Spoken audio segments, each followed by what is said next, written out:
We're continuing this evening in the 14th book of Israel.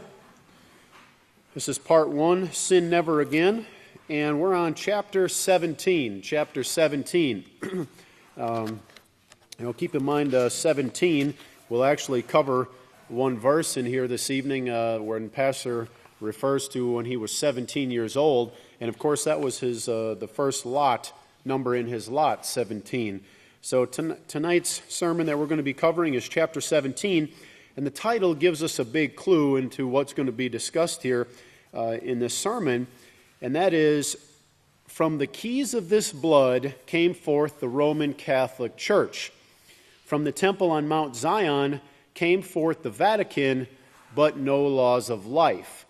So what we're going to see in the sermon here this evening is that what started off there with the children of Israel, just like Jacob said, listen to me, come here, my sons, and I'll tell you, what's going to befall you in the last days. We're going to see how all this made its way down to the days of, in Moshe's time, and in Samuel's time, in Yeshua's time, and all the way down here to our time, the last days, the very last days of the last generation. So keep that in mind, but also remember, no laws of life came with it. So this group didn't bring forth the law. They didn't bring forth the laws of life, but they did bring forth something else, which we don't want to have any part of, and we'll see what that is as well. So on page 215, if you have your books of Yisrayl, page 215, and we're going to start off in verse 2. This is the bread sack message for the week. Pastor says, I've got to show you this one. I'll read it first. Don't have a fit. Okay, and that actually is going to tie in a little bit here. He'll make reference to that in this sermon. Don't have a fit. Learn 613 true grit.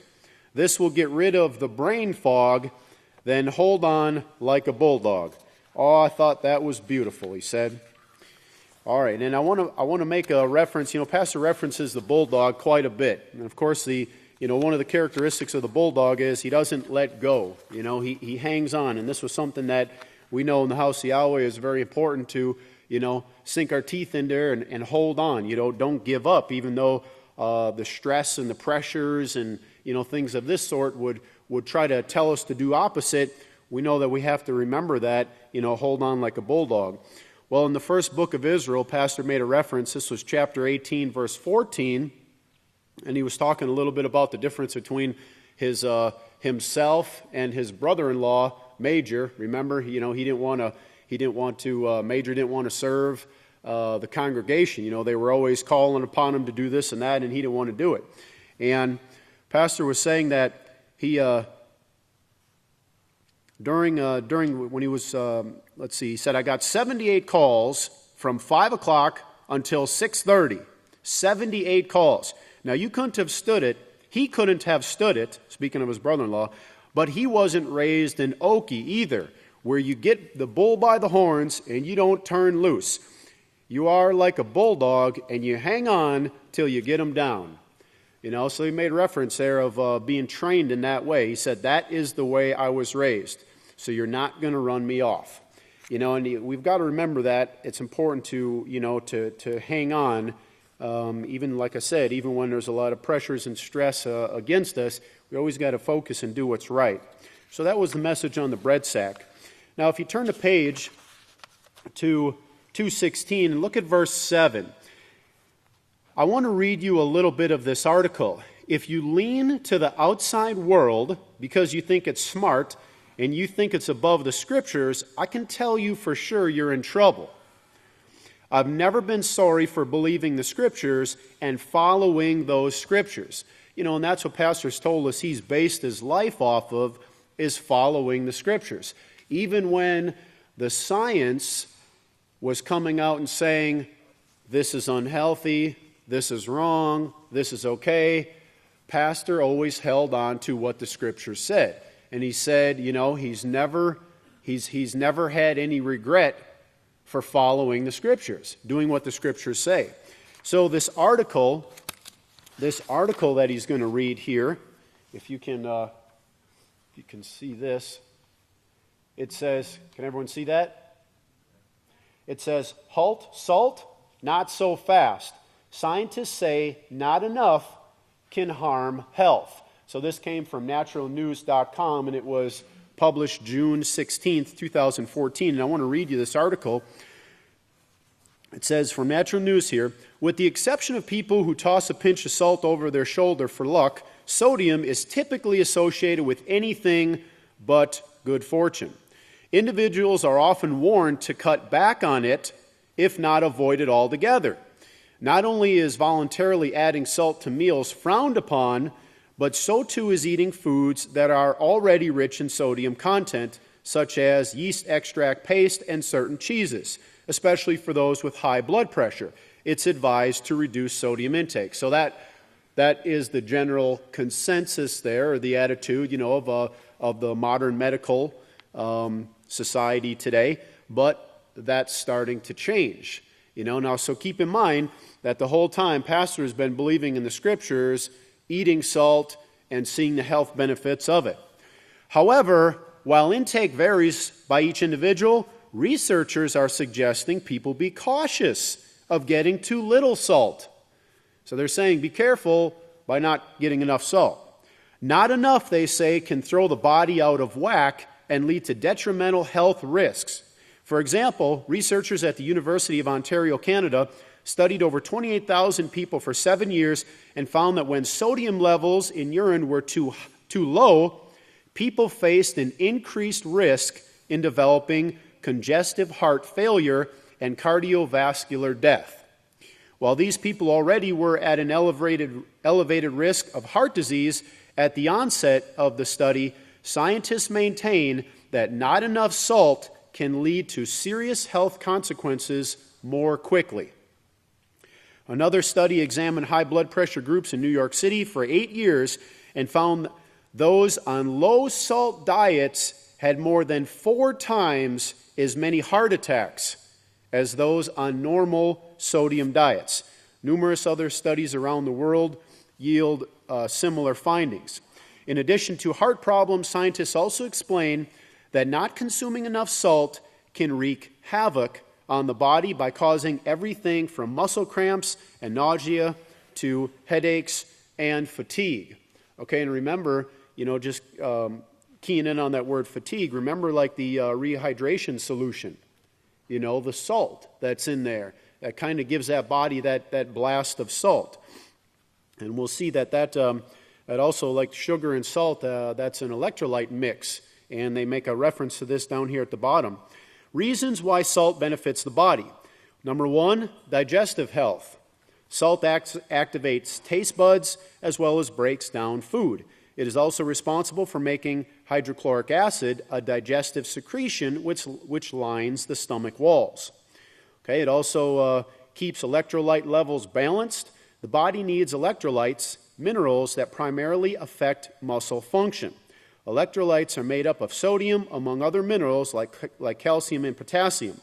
When the body does not have adequate amounts of salt in the body, electrolytes are thrown off, upsetting that tissue, water, and blood acid balance. Okay, and then number 3 here, it said reasons why salt benefits the body: blood pressure control. And they said, no, that's not a misprint. Although it seems contrary to what most people hear, sodium is used by the body to control blood pressure. Fact is, the body needs sodium to function optimally. Okay, so, all these things are showing us here the health benefits of salt. And of course, it needs to be the real salt, the salt that still has the minerals in it before some of the food industries get a hold of it to where they separate all those minerals and they'll sell that to other food companies who, use it in certain products. And then what you get is really not much salt anymore. It might taste a little bit like salt, but it's really been stripped of all the minerals and heated up, and the molecular structure there is actually changed, and that's why that kind of salt has a lot of the negative things associated with it. But the way Yahweh created salt, very beneficial. And the law Where is the law found that tells us to eat salt? Leviticus 2:13, that's correct. Leviticus 2:13. And it says, every offering of your grain offerings you shall season with salt. You shall not allow the salt of the covenant of Yahweh to be lacking from your grain offering. With all your offerings you shall offer salt. And don't be thrown off by the offerings. The world has they've kind of made a mockery, and through their propaganda, they kind of take Yahweh's words here that he uses, and they try to, Satan tries to attack that. So if people would read that, they have some obscure picture in their mind about something taking place, with fires and animals and, just crazy things like that. But it's talking about food, what we eat, and Yahweh says salt it. And Yeshua, our high priest, he mentioned salt a couple times. Once was in Yakanah Mark, if you want to turn there or write that down, Yakanah Mark 9, Yakanah Mark chapter 9, and verses 49 and 50. And you can also see there's a connection here with what it does for a person's body. Yakanah Mark chapter 9, verse 50, it says, salt is healthy. Salt is healthy in form and nature. But if the salt has lost its saltiness, with what will you season it? With what will you season it? Have salt in yourselves. Now listen to this right here. Have salt in yourselves and be at peace one with another. Well, that salt ties into the mood, okay, and how it affects a person's attitude. Just like we've learned, pastors taught us about oxytocin, and how salt raises that level, and it can bring us in a more positive mood. That's what salt does. And Yeshua knew that, and he taught that. He said, so have salt in yourselves and be at peace with one another. Okay, and Pastor's going to talk a little bit about that, about don't throw a fit, he says in here, in this sermon. And let's look at one other one in Matthew chapter 5, verse 13. Matthew 5, verse 13, and then we'll continue. Matthew 5, verse 13, Yeshua said here, he was speaking to his disciples, he said, you are the salt of the earth. Now, the very fact that he referred to the ones who would, go out there and be doing this work after he was sacrificed, okay, after he was killed, shows you he's not going to compare them to something that's unbeneficial. He's not saying you're like a rotten apple. He's saying you're the salt of the earth. But if the salt loses its saltiness, how can it be made salty again? It is then no longer fit for anything except to be cast out, to be trodden under the feet of men. So it's just keep that in mind. Yeshua made references to the great benefit of salt, and that's what Pastor said he based his life on, is these scriptures telling him to do certain things, and to stay away from certain other things. So continuing, and I do have some references that Pastor mentioned in the 11th book of Israel. He mentioned the oxytocin. That was actually in the 11th book of Israel, chapter 20. So if you want to make note of that, it's chapter 20, verses 31 and verse 50. He talks about how salt increases a person's mood. It brings about the joy. And we talked about, putting the salt on the French fries and things like that. And it helps with stressful situations. In fact, let me just read one part here that he said. And he's talking again, just like I mentioned here, about elevated levels of salt in the body lower stress hormones and raise levels of oxytocin. And then it says they did a little study, and they looked at how these rats responded to a stressful situation, such as being tied down, how they reacted depended on how much salt they had in their bodies as to how they responded to this stressful situation. So it was just one example there. But keep that in mind, and you can go to the 11th book of Israel for more information on that. But salt does a lot for our bodies. So let's continue on page 217, down at verse 20. 217, verse 20. The Ukraine that's taking place right now. This has to do a big deal with prophecy. And of course, the reason for the start of the sermon that I brought you a couple weeks ago. The plan of Yahweh, the kingdom of priests, and here he's getting into a, kind of going from the salt here and now getting into showing how this attitude descended down from the sons of Israel, how it's made its way down to Yeshua and then came to our day. So this kingdom of priests was to show that the Vatican, the plan of Yahweh, the kingdom of priests was to show that the Vatican is the temple of the gods today. It's the same thing that they destroyed in Jerusalem, and it's actually set up on that order. The only thing, their priesthood is the Aaronic priesthood that was established under Moshe by Yahweh, with Moshe and Aaron, but taken by force. And that's a key there because, remember, Yeshua said, it's taken by force. Well, that was an attitude that a certain group of people had. Now later, by the descendants of Korah, who are seed of the descendants of Abraham from the 12 tribes. If you can write down, or let's just turn there and read it in Yochanan chapter 8. And he's going to Yochanan 8, verse 37, which says, I know that you are Abraham's descendants, but you seek to kill me. So this group that he's talking about here, they sought to kill Yeshua, because Yeshua exposed their sins. We know that. If you write that down, Yochanan rather, chapter 8, where Yeshua is talking to these very people of Korah. All right, so now there's a correlation here. It's referring to Korah. No, the Korahites were not all destroyed. There were 250 of them, it names, and Korah himself was killed, but his descendants went right on. They were the seed of Abraham that Yeshua spoke of, who took the temple by force, by violence, who later were assigned like putting foxes in charge of the chicken house. They were assigned as gatekeepers, and of course, they had full access to the people. So, of course, they were able to teach the people what they wanted. Hence, you see how the Catholic Church, and in the title, do they bring forth laws of life? Of course not. They bring forth their own agenda, which is against the laws of life. It's against anything that would bring forth this way of righteousness. Look at verse 26. Well, here now in Yochanan 8:37, Yeshua is speaking to those people that run the temple, that actually have control of the temple, who started the rebellion with Korah. And they were Korah's descendants. They were descendants of Abraham, in fact. I think Korah was a cousin of Moshe, the best I can remember. And Korah was a cousin of Moshe.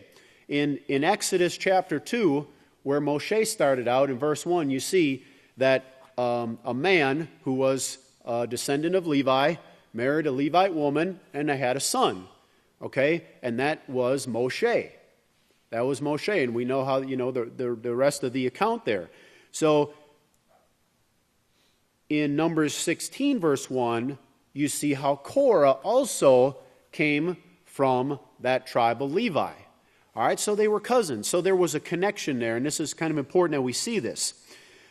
Verse 27, but we'll cover all of it before this is out, because I want you to see how this temple, how the priesthood that was given to Moshe was what Malachi Martin brought out in his book, The Keys of This Blood.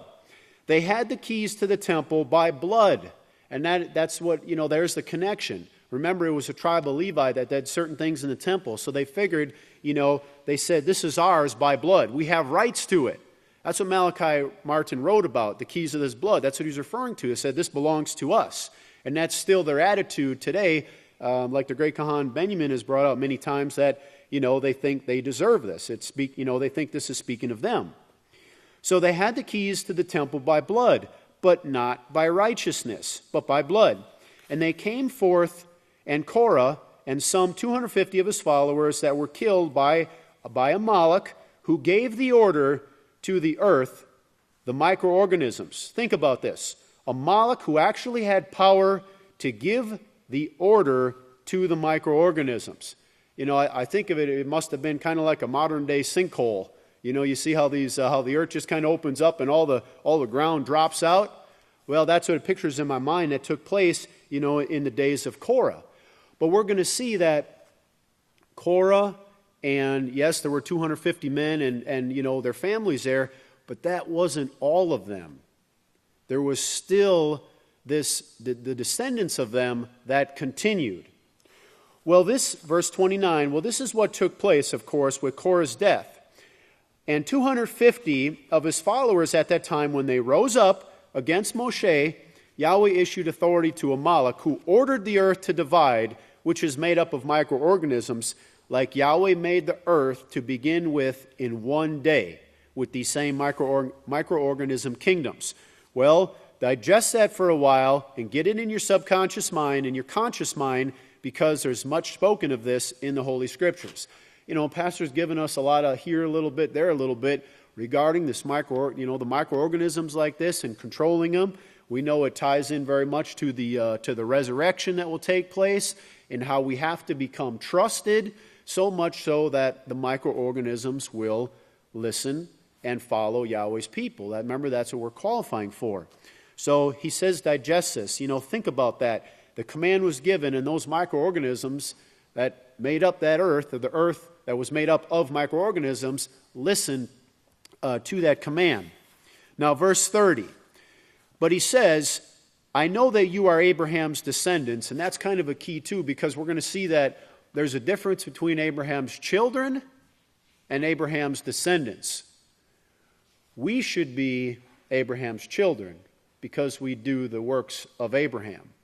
They were Abraham's descendants, but they were not doing the works of Abraham. It's a big difference.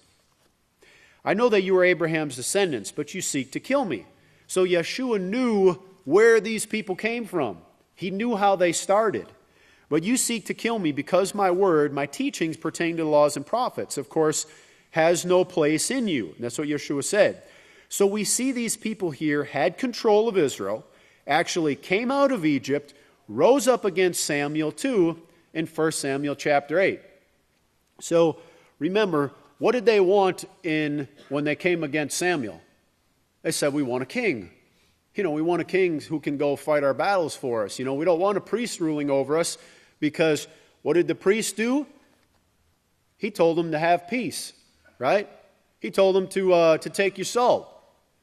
But the king would have that violent tendency there and go out and conquer. And remember, when Jacob was speaking to the 12 tribes in Genesis 49, what did he say about Simeon and Levi? Your swords, they're weapons of violence. Remember, they had that violence there, that retaliation. And that's this attitude. Same attitude that came against Yeshua, came against Yochanan. They killed Yochanan. Why? Because he said, it's not right that you're committing adultery. So that attitude was still in the descendants there. Yes, descendants of Abraham, but they were the Korites that came down to Yeshua in that time. So Samuel said, now what you're going to do, you're going to go to war. Wow, just like it said there, your weapons are weapons of violence. You're going to practice war like Cain. You're going to build armies to go take your children and put them to war. It'll be continuous war like we're seeing now. All right, let's look down here at verse 33. But think about this. Had the children of Israel, all of them, studied the laws that Yahweh gave through Moshe. Now, this is what they should have been doing. All right, but instead, they had their mind on retaliation. They had their mind on conquering. They didn't have enough salt probably in their body. If they studied the laws of Yahweh, gave through Moshe, studied them seriously, got this thing in their mind, were training for Yahweh's kingdom, they had their mind on the present world. That's what their mind was on, the present world. What can I do for myself? I don't want to be a part of serving somebody else. I want to do something on my own. So they didn't come under Moshe's guidance. So they went the other way. That was Korah and his group. That is, Yahweh showed them. And their bloodline came down on, as Genesis 49 shows that it would, that it came down through the 12 tribes to us today. Violent men. Violent. You see it everywhere today. And Yahweh said, this is going to come to you in the last days, remember? Well, if the children of Israel had all trained for this kingdom, a place in the king had trained, if the children of Israel had all trained for this kingdom, a place in the kingdom, if they'd have had their mind on training for this place in the kingdom, then we wouldn't see, we wouldn't have what we have today. But, Pastor goes on to say they set up schools, or we have schools that are training our children to be part of the kingdom. All right, and then in verse 35 it says, but it's like leading a horse to water. You can't make him drink. You're going to have to do it on your own. You've got to choose it. And I would say be zealous in it, because you have very little time left. We're in the last part of the last generation, called the end in Matthew 24, the end. That's the finishing of this work. When the seventh Malach speaks, Yahweh's great secrets are going to be revealed. I'm revealing to you a secret right now that's been for 6,000 years and not understood. Korah didn't understand it. He didn't understand what he was there in the wilderness for. He didn't. What are we here in this wilderness for? Did you bring us here to die? No, stupid. I brought you here to live, to learn to live forever. So Korah didn't understand that, and he took place in this rebellion. All right. So let's see. We got a couple minutes left.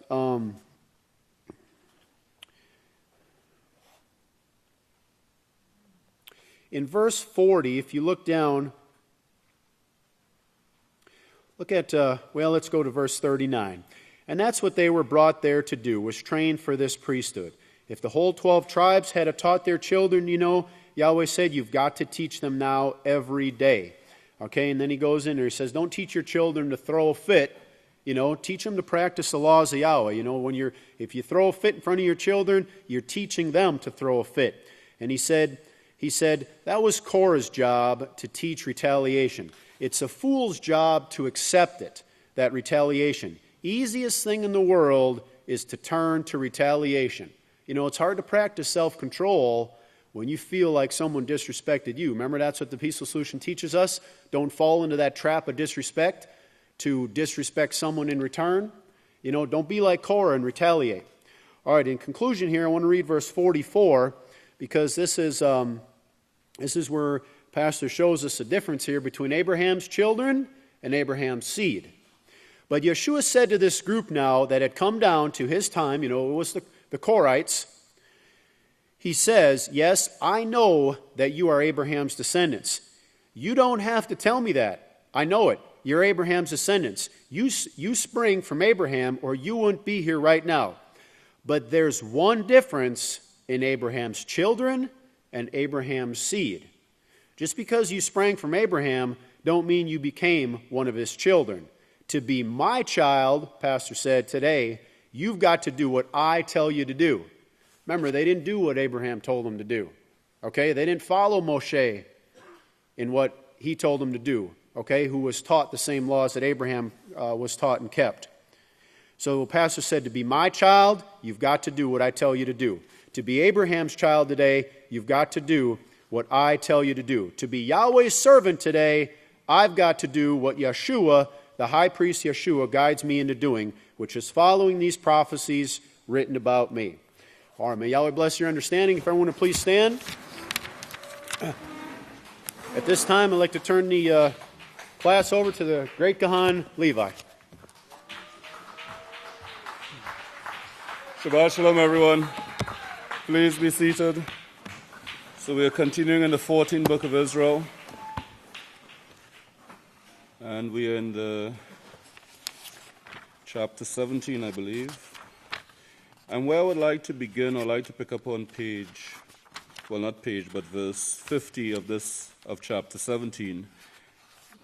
And we're going to talk a little bit more about Korah, as a great priest before me has been speaking about him.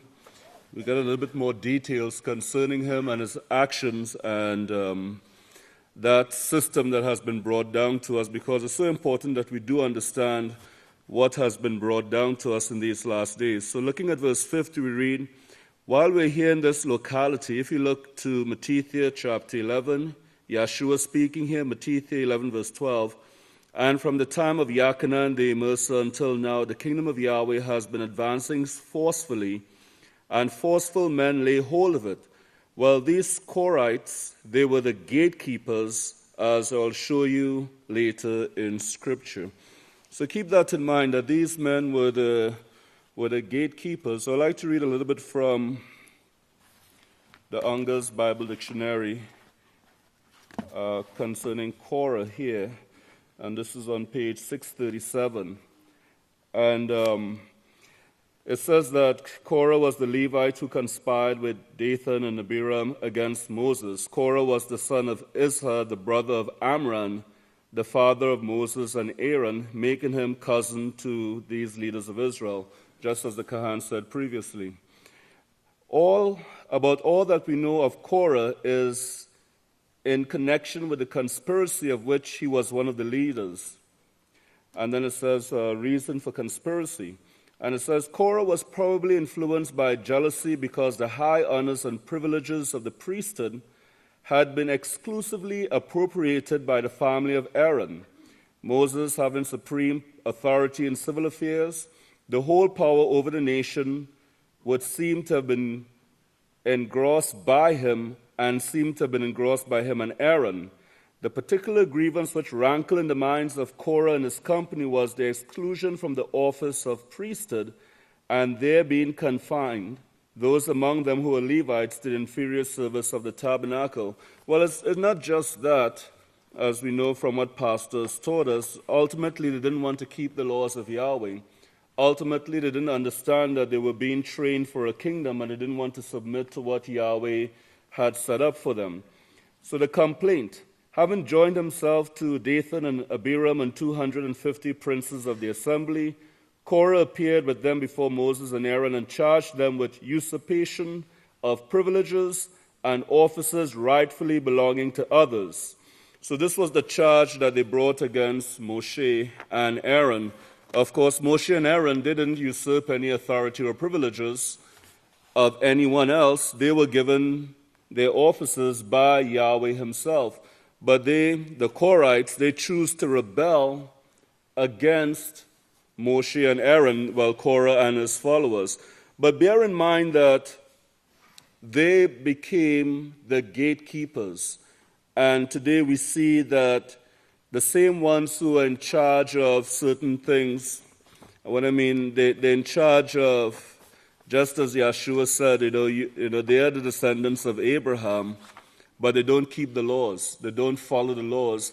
And you find that this system that has been brought forward by the Vatican is the same thing.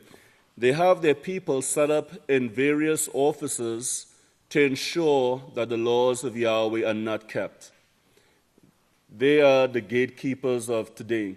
So when you start looking out in the world and you look at the judicial system, you look at the legal system, you look at the various government entities, whether it be the FDA, the USDA, the CIA, the FBI, and you start using all the various letters that goes on and on and on, you would realize that these men in these positions, men and women, they are gatekeepers that has been spread out throughout the world, and their whole purpose is to ensure that the laws of Yahweh are not kept. And that anyone who starts keeping the laws of Yahweh, well, then that whole system comes against them. They feel the weight of that system against them. These gatekeepers, these Korahites, the ones who rebel against Moshe and Aaron, they come against them. Let's look at the book of Yada, because it gives us a little bit more details concerning Korah. Also a little bit concerning the way of Cain. So in the book of Yada, which is right before Revelation, and if you look at verse 11, Yada chapter 1, verse 11, it says, "Woe to them, for they have gone in the way of Cain, have run greedily in the error of Balaam for reward, and have perished in the rebellion of Korah." Perished in the rebellion of Korah. Well, what is this rebellion speaking of? Well, we know they came up against the authority of Moshe and Aaron. They wanted to, let's read a little bit before I go into this, a little bit from the book of Israel before I get back into Yada chapter 1, verse 11. So Pastor is saying that in the King James Version in verse 51, he says, "From the days of John the Baptist until now, the kingdom of heaven suffered violence." And that word violence, you need it there, and it is there. You need it because it refers you to the Korahites and certain tribes of Genesis. Violent men that Yahweh said, Genesis 49, violent men that Yahweh said this violence is going to come down to you in the last days, and the violent take it by force, not by righteousness, not by following the laws that Moshe gave to them, but they take it by force. They seize the building. They seize the building, but they reject the purpose, the plan. They seize the building by force, the temple, and then they destroyed it by force. So they seize this building by force, but they reject the purpose and the plan of Yahweh. The purpose and the plan, you remember, to become a kingdom of priests for the priesthood, and the laws, that perfect one for that plan of Yahweh. So you could see that this is the plan that was brought forward from the beginning, but the ones who rebel against Aaron and Moshe, the Korhites, they have deviated from that plan. And now if you go to, let's look at verse 53 in the book of Israel, Genesis chapter 1, verse 26. It says, Now this in the beginning, so Genesis 1, pastor says, but Genesis 1:26, now this is in the beginning, and here is Yahweh's plan, and I just described Yahweh's plan and showed you how the evil men took the building by force. Then they destroyed that building, and they moved to the 7 hills of Rome. But they set up another temple there, and it's so strange. I know you have noticed the strange similarities between the Catholic priests today, the high-ranking priests of today, the way they dress, and that of Moshe's garments, the holy garments that his priests wore. Malachi Martin describes in his book, The Keys of His Blood, how they were elected a person as priest. If you were born of this tribe, you naturally became a priest. All of Aaron's children, all of his descendants became priests by blood, not by righteousness, as Hebrews said. The book of Hebrews talks much about this, and you should understand Hebrews, starting with the very first chapter of Hebrews. Well, of course, we know that Yahweh has set up his kingdom according to righteousness. It's not according to blood. The Levites, the Korhites, they forcefully took this for themselves. It wasn't given to them by Yahweh. Yahweh simply allowed it just to show us in these last days what will take place if you don't follow righteousness. So getting back to Yada chapter 1, verse 11, it says, Woe to them, for they have gone in the way of Cain, run greedily in the error of Balaam for reward, and have perished in the rebellion of Korah. Now this word rebellion, in the King James Version, this word is translated as gainsaying. Gainsaying. And it's in Thayer's Greek lexicon, it's word number 485, and it means contradiction, opposition, rebellion. So this is what they brought forward to Moshe and Aaron, Korah and his followers. They contradicted, they opposed, they rebelled against Moshe and Aaron. In Strong's, it means to dispute. Same word number, word 485. It means dispute, disobedience, contradiction, and strife. So this was the attitude of the Korhites, which has come down to these last days. They are set up as gatekeepers to contradict, to dispute against the one whom Yahweh has sent in these last days. That's their purpose. That's their whole job at this time. Now, word number 485 comes from word 483, and it means to speak against, gainsay, contradict.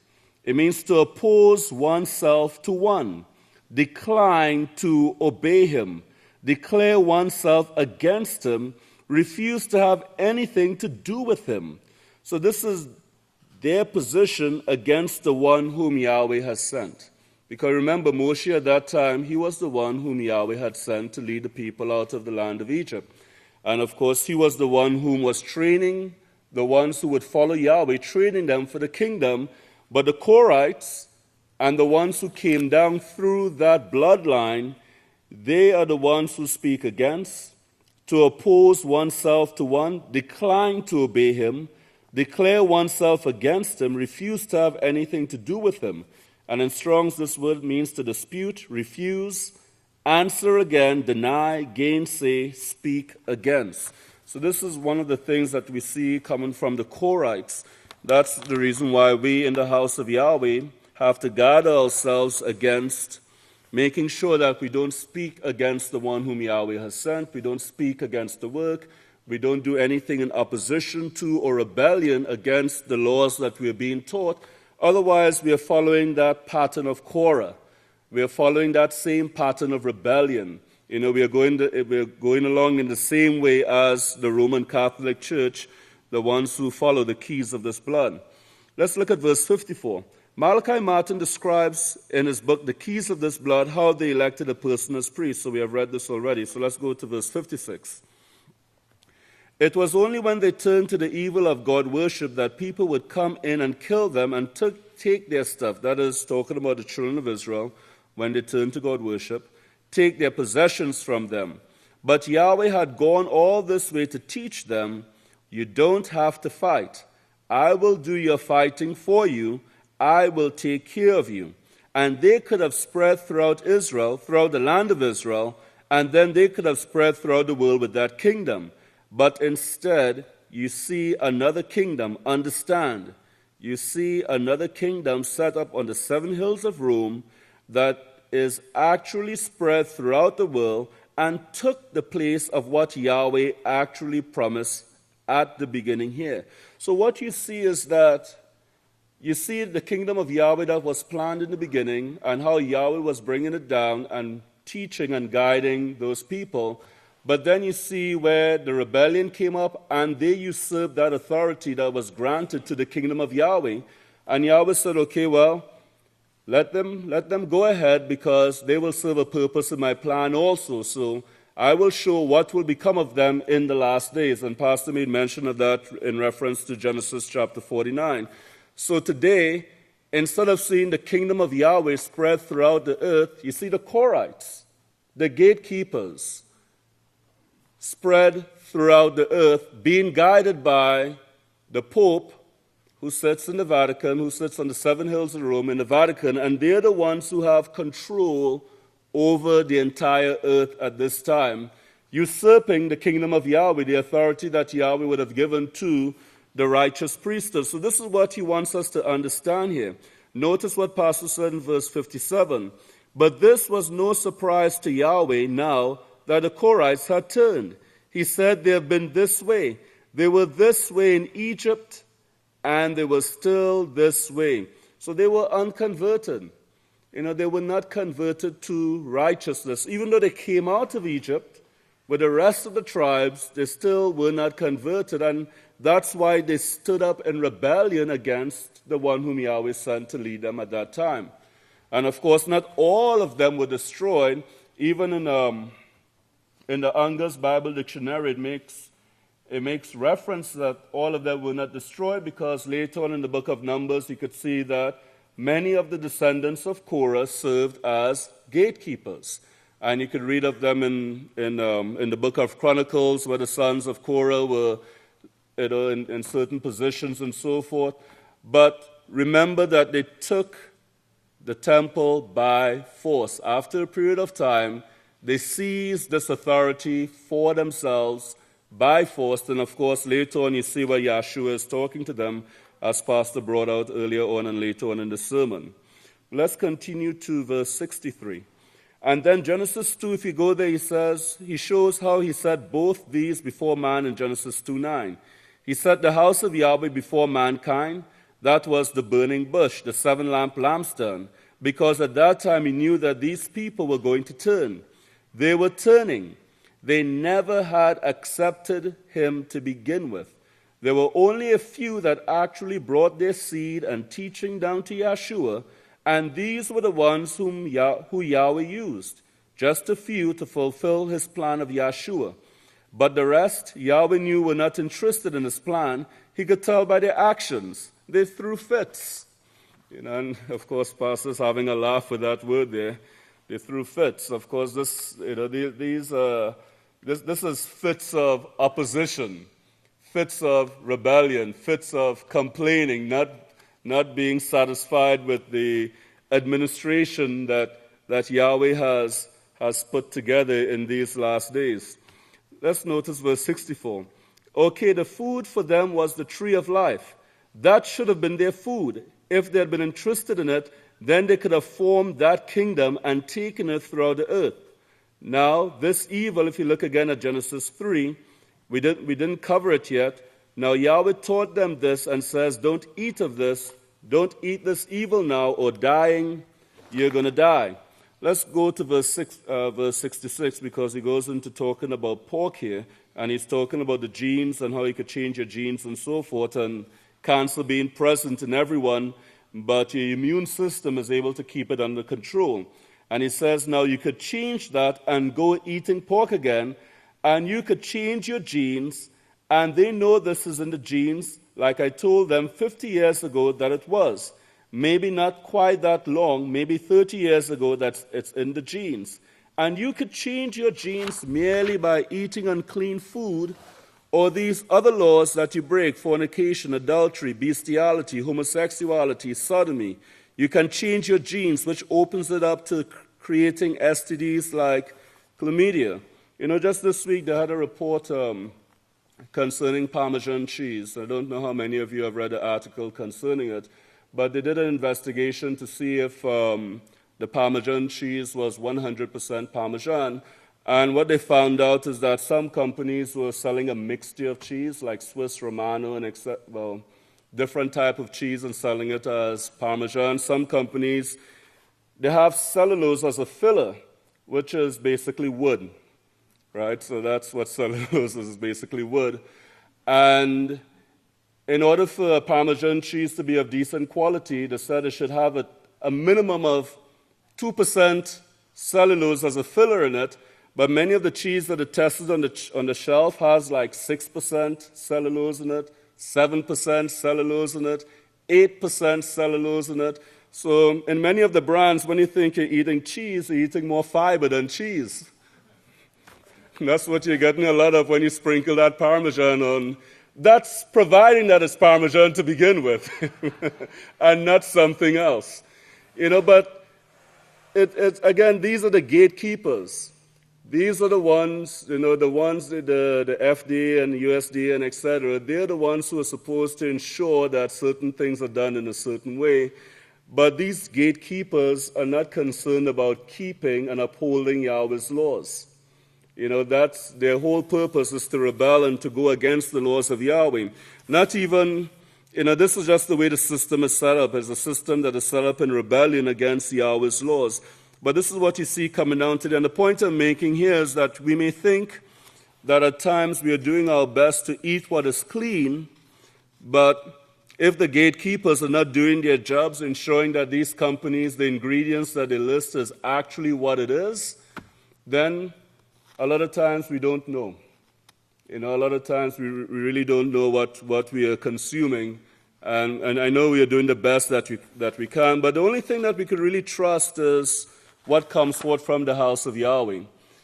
Because in the house of Yahweh, we do have honest gatekeepers. We have true judges. You can't trust the judges or the gatekeepers or the Korites of the world in order to ensure that the laws of Yahweh are being kept. They have proven again and again and again that their interest is not in upholding the laws of Yahweh. The reason why they said that some of these companies dilute the Parmesan is that in making cheddar cheese, I think they said it takes like 10 gallons of milk to make 1 pound, or maybe 100 gallons to make 10 pounds. But with the Parmesan, with that same 100 gallons, you get like 8 pounds, so there's a 2-pound difference in terms of making the different cheeses. And that means millions of dollars in profit. So in order to make up for that loss of money, they try to dilute the quality of the Parmesan that they're selling by adding lots of wood or different type of cheeses to it, instead of using the correct type of hard cheese in making it. And this is, I forget where you could find the article. I think it's on The Guardian, but it's on the internet, and you can see it. It just came out this week. But getting back to what we are looking at here and what Pastor is talking about, he's talking about how the eating of unclean food can change our genes and bring forth the cancer, bring forth the STDs, and so forth. Let's look at verse 68. Verse 68 says, well, in Genesis 3, now the serpent came to teach Adam and Eve to sin, and lo, and behold, she did. She talked them into it. You're going to be faced with this. You're going to be faced with this, same as you have been already. And thankfully, I praise Yahweh that you have the knowledge from Yahweh's kingdom, set up by Moshe, brought to us in fulfillment by Yeshua and perfection, and you had the knowledge and you resisted instantly the temptation that Satan put in front of Adam and Eve. Yes, they were tempted just like you, and your strength, of course, lies in following the laws of Yahweh. And this is what we have to be diligent in. We have to be diligent in following the laws of Yahweh in everything, not allowing that standard to drop in any aspect or any area of our life. That's your strength to fight cancer. You can't go to the hospital and fight cancer. It's impossible. You can't go to the hospital and fight cancer. They cut, they poison, and they burn, as the film said, but they have no cures. And the cancer or the related diseases that follow it will shut down the organs of your body. Dying, you will die. Brothers, what we would all come to the conclusion in the house of Yahweh is that Yahweh has given us time to overcome and to do His work. And that's it. That's what Yahweh has given us time to do, is to overcome and do His work, to prove ourselves worthy of His kingdom.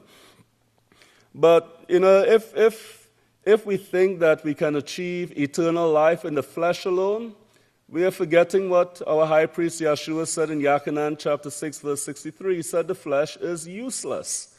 When you get up, and especially when you get at a certain age and you get up in the morning and you feel aches and pains when you get up, and you go to bed with aches and pains, that's not eternal life that you're feeling. That's death. Getting up with aches and pains and going to bed with aches and pains, that's not eternal life, okay? That's not living forever. That's dying, you will die. So have that in mind as we live day by day, and let us focus on what Yahweh has called us to His house to do, which is to do His will, to perform His laws, and then we will have that opportunity of living forever. Yahweh has indeed given us that promise. But let's continue on here, and let's look at verse 73. Right now, people in the house of Yahweh turning to alcohol or back to alcohol is evil. That's part of the God worship, part of the rebellion, Remember the scripture where the father told his sons, well, that's part of being like Korah again, not to drink because he saw the danger in it, and the sons obeyed him, and he gave you an example of obedience there. Well, the Korahites will rise up in opposition to what pastor has said and be like, well, show me in the law where it says not to drink alcohol. Who said I can't drink? I should be able to drink whatever I want to and so forth, or whenever I want to. And they would contradict the instructions given by pastor. They would contradict the message that he's bringing forth. He says, if I thought it was right for you, I would say, go ahead and drink. But I saw the evil in it because it takes a strong person to have a little. And, and when you come down to, when you come to having a little, you have people who have been alcoholics all their life. So you tell them, well, look, they come to the house of Yahweh, you need to drink a little. Well, I could drink a six-pack and not feel anything. Well, of course not. You're an alcoholic. You're not going to feel anything if you drink a six-pack, but it's ruining your mind and it's ruining your body, along with the STDs, not just the alcohol alone, the STDs combined. It's bringing about that confusion. So when you tell someone, well, to drink a little, my little and your little might be completely different. So pastor said, look, let's just cut it out. We could all agree on nothing is nothing, right? Drink no alcohol. There's no gray line in between that. It just means don't drink any alcohol. There's nothing, that no one should be able to oppose there or debate about, because this is what pastor is saying. He said he saw the evil in it, and it takes a strong person to have a little. And Yeshua, or the apostle who said this, take a little wine for your stomach's sake, he wasn't speaking to the average alcoholic, which the world has genes that are geared to overdoing, drinking more than you're supposed to or should. You should be really wise to start governing every food that goes into your body, every drink that goes into your body. Start taking precautions. Let your brain be the governor of it instead of your appetite or your lust. A lot of times we don't really follow our brains when it comes to eating. We follow our lust. Many times we will eat and we know, okay, this is enough, but it tastes great, so we keep eating more. Then we are stuffed. Then we can't get up from the chair. Then we are sluggish, going back to work and so forth. And it just completely disrupts the rest of the day simply because we overate. Or we ate too much too late into the night, so now you're lying down in the bed and you're tossing and you're turning because the food is just sitting there in your stomach. Because when you go to sleep, it's not your body's purpose to start digesting food. The digestion of food is really for your waking hours when you're moving around and so forth. When you go to sleep, your stomach says, okay, he's going to sleep, I'm going to shut down, I'm going to divert blood to other areas, I'm going to start doing some other things and so forth. Not really start breaking down that food that's in the stomach. So you find that we cause ourselves a lot of problem by following our lust instead of governing ourselves, as Pastor said here. So he says it can cause us all kind of trouble. But showing Yahweh that you can resist and be obedient to that request that I made of you to quit alcohol. No, I haven't drank it. He says, no, he hasn't drank. But let's move forward here. We still have a couple more points to cover in the few minutes that we have left, or the couple minutes we have left. Let's go to verse 90. Well, the descendants of Abraham are the ones that came through the birth. The children or the seed of Abraham are the ones that came through the keeping the laws of Yahweh. And of course, this was covered before because Yeshua was talking to that same group of Korites that came down to his day that were claiming to be Abraham's descendants. And he said, well, yes, I know you are Abraham's descendants, but the seed of Abraham, they're the ones who keep the laws. Keeping the laws, Pastor said, the laws are sent to you to beget you. Now, if you die before you are born, which you easily can, you leave the work of Yahweh, yes, you will die. There won't be such a thing as a second chance, and these are the ones who became Abraham's children, like Yeshua and the apostles and so forth, because they followed Abraham. Let's continue to verse 95 here, because here Pastor is talking about resisting the temptation to sin. He says, remember how Yasef did this, how Yasef did the queen in Egypt? Now think about this. This was probably the most glamorous woman Hollywood could probably not outdo her at all. And she wanted Yasef. Was he tempted? No. He made it. When you get to that point to where it doesn't bother you at all to say no to this stupidity, no matter what it is, throwing a fit or whatever, say no to it. Be a part of Yahweh's work and say no to all this evil, no matter how big or how small. Remember, iniquity is pushing aside the laws of Yahweh. But what we have to practice in the house of Yahweh, instead of pushing aside Yahweh's law, we need to push aside the sin. Not the law. Push aside the sin. So when the temptation to sin comes, and you have that choice to make, should I push aside the law or should I push aside sin? Push the sin aside and keep the law. Keep the laws of Yahweh. That's what we have been commanded to do. And from the last verse we're going to cover here, let's look at verse 100. Well, Yeshua said in answer to these Pharisees who had control of the temple, Yeshua said in verse 37, I know that you are Abraham's descendants, but you seek to kill me. And that's not Abraham's children seeking to kill him. That's not Abraham's way. Abraham's way was the peaceful solution character education program. Somebody slaps you in the face? Well, did you lash out? Do you retaliate? Somebody stumps your toe? Now think of everyday life here and retaliation, and don't teach your children to fight. And then he goes into karate and the stupidity of teaching children karate and so forth.